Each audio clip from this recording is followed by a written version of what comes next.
சங்க காலம் என்று பார்க்கும்போது சங்க காலத்தில் நிலம் 5ஆக பிரிக்கப்பட்டதை நாம் அனைவரும் அறிவோம். குறிஞ்சி, முல்லை, மருதம், நெய்தல், பாலை.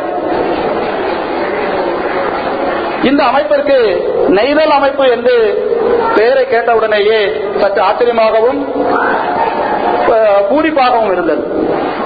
காரணம், 2000 ஆண்டுகளுக்கு முன்னர் இருந்த அந்த சொல் வழக்கு இன்று ஆரம்பிக்கப்பட்ட ஒரு அமைப்பிற்கு வழங்கப்பட்டிருக்கிறது என்றால் அது பாராட்டும்படியாகத்தான் இருக்கின்றது. அந்த பெயரே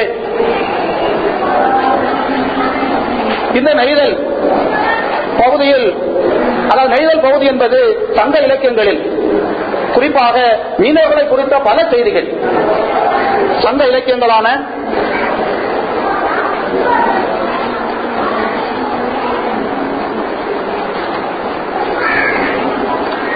நெடுநல்வாடை,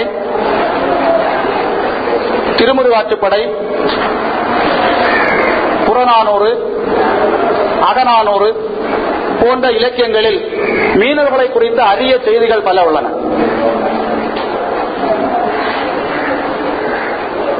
அந்த காலகட்டத்தில் மீனவர்கள் பரதவர்கள் என்றுதான் பெரும்பாலும் அரையர்கள் என்றெல்லாம் அழைக்கப்பட்டதைத்தான் அந்த இலக்கியங்கள் எடுத்துக் கூறுகின்றன.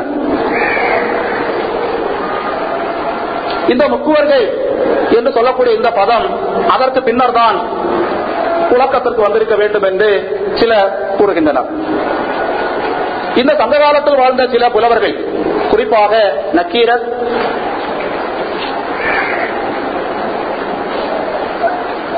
மகாபாரதத்தினுடைய ஆசிரியரான வியாசர், இவர்களெல்லாம் மீனவ சமூகத்தை சார்ந்தவர்கள். அதுபோன்று பல இலக்கிய படைப்பாளிகள் நமது மீனவ சமூகத்தை சார்ந்தவர்களாக நமக்கு சான்றுகள் எடுத்துக் கூறுகின்றன.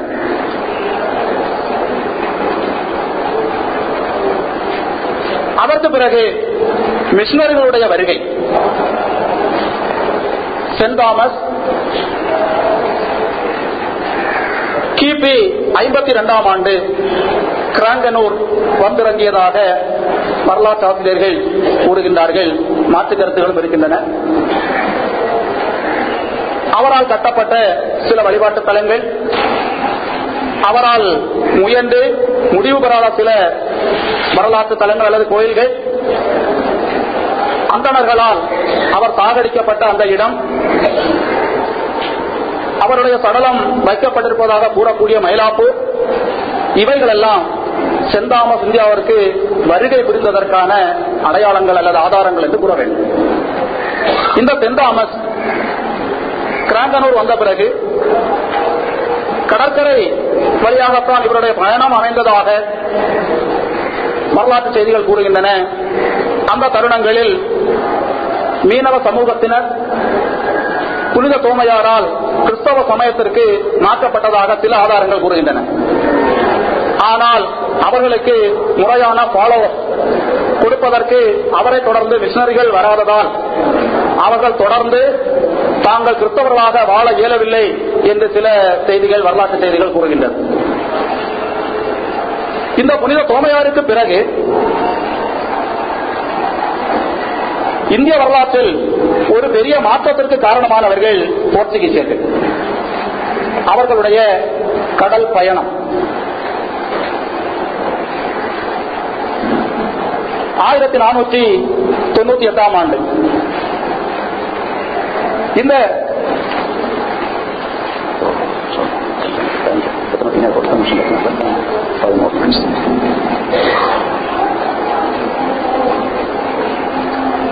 இந்த நவீன யுகத்தில் போர்ச்சுகீசியர்களுடைய பங்கு மிக முக்கியமானது.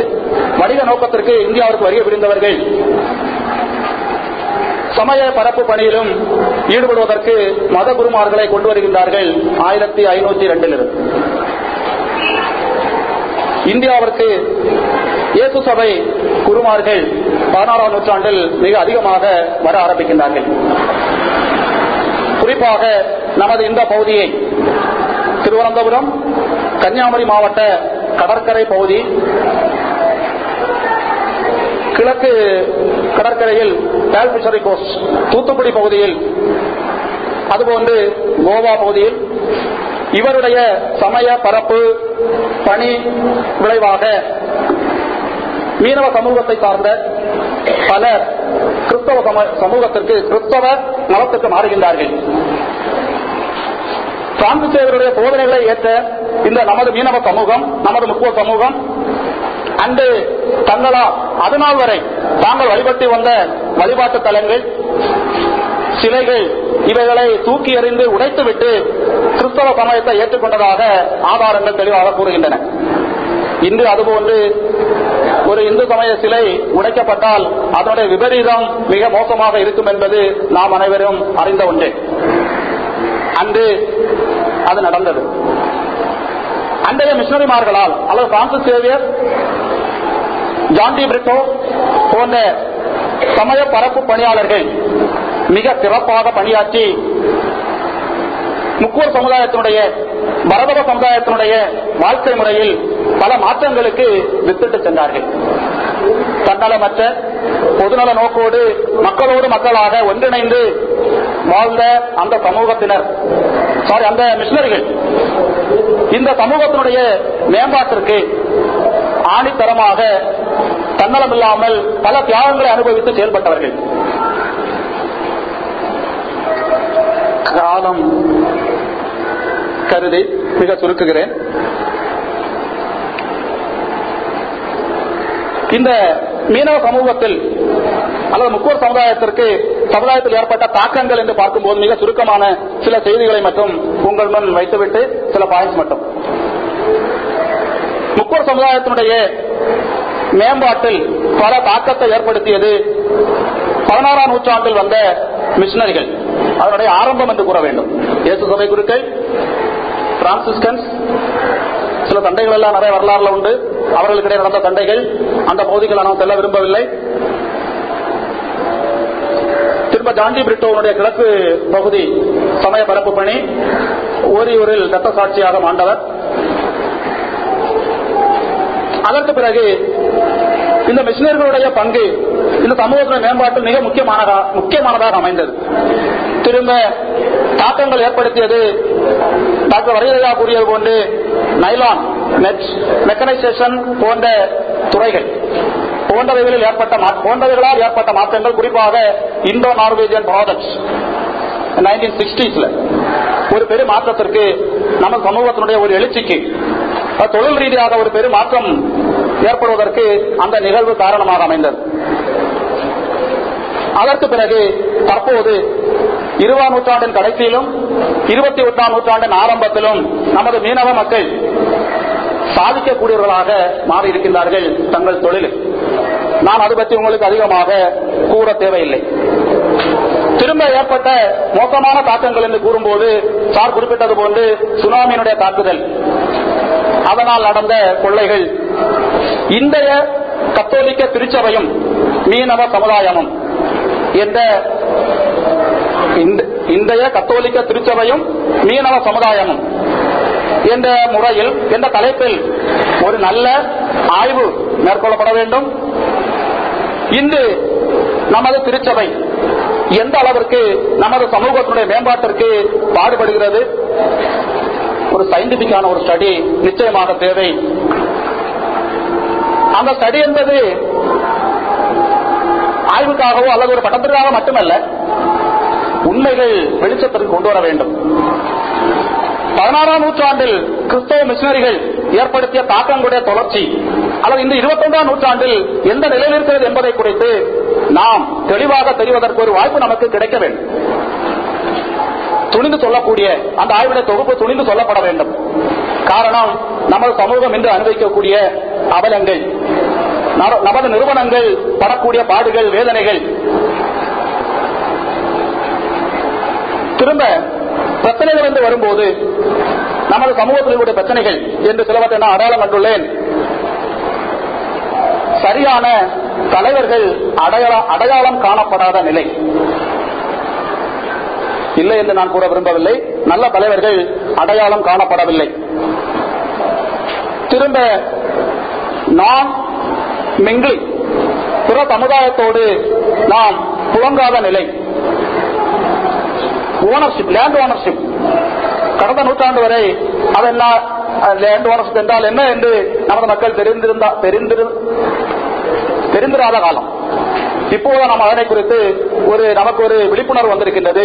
அது எந்த அளவிற்கு நமது சமூகத்தினுடைய வளர்ச்சிக்கு காரணமாக இருக்கிறது என்பது 20ஆம் நூற்றாண்டின் கடைசியிலும் 21ஆம் நூற்றாண்டிலும்.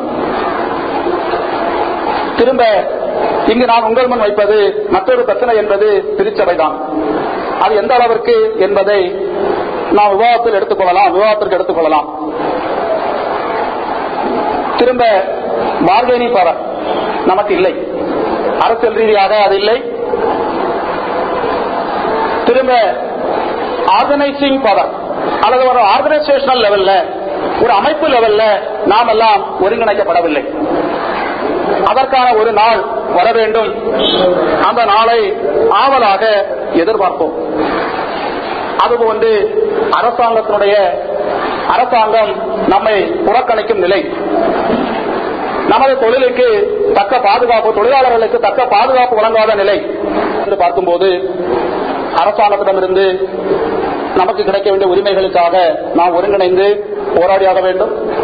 குறிப்பாக தொழிலாளர்கள் சார்ந்த திட்டங்களுக்கு அரசாங்கம் முன்னுரிமை வழங்க நாம் ஒருங்கிணை வேண்டும். ஒரு அமைப்புகள் வாயிலாக. திரும்ப மக்களுடைய செட்டில்மெண்ட், பீப்புள் செட்டில்மெண்ட்ஸ் அது டைல்யூட் ஆகணும். மக்களை ஒரு காலகட்டம் வரை ஒதுக்கி கடற்கரையில் மட்டுமே குடியமர்த்தக்கூடிய, அல்லது இங்கேதான் இவன் கிடந்து சாக வேண்டும், இந்த ஆறை கடந்து அங்கு செல்லக்கூடாது, அல்லது வெளியூருக்கு செல்லக்கூடாது, வெளியிடங்களுக்கு செல்லக்கூடாது என்று நமது சமூகம் ஒரு குறுகிய வட்டத்திற்குள் கட்டி வைக்கப்பட்ட நிலை இப்போது சற்று மாறிக்கொண்டிருக்கிறது என்று நினைக்கின்றேன். அதுபோன்று ஒட்டுமொத்த மீனவ சமுதாயத்திற்கும் கல்வி கிடைக்க வேண்டும். கல்வி நிறுவனங்கள், இந்த முட்டி மோதக்கூடியவர்கள் எல்லாம் தங்களுடைய முயற்சியால் ஒரு நிறுவனத்தை தொடங்க முயற்சிக்கலாமே. அதுபோன்று இந்த மீனவர்களுடைய அவர்களுக்கு கிடைக்கக்கூடிய மீன் மற்றும் அதோடு தொடர்புடைய ஷார்க் லிவர், திரும்ப அதிகமாக மீன் வரத்து வரும்போது அதனை பிரிசர்வ் பண்ணக்கூடிய வசதி வாய்ப்புகள், இவைகளெல்லாம் பரவலாக எல்லா கிராமங்களிலும் உருவாக்கப்பட வேண்டும்.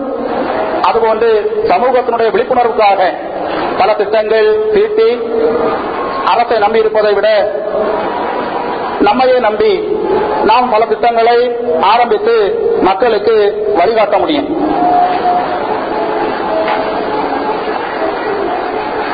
இந்த கல்லூரியுடைய மேம்பாட்டிற்காக குறிப்பாக மீன்துறை தொடர்புடைய, மீன்வளம் தொடர்புடைய ஒரு நிறுவனம், அது ஒரு கல்லூரியாக கூட அமையலாம்.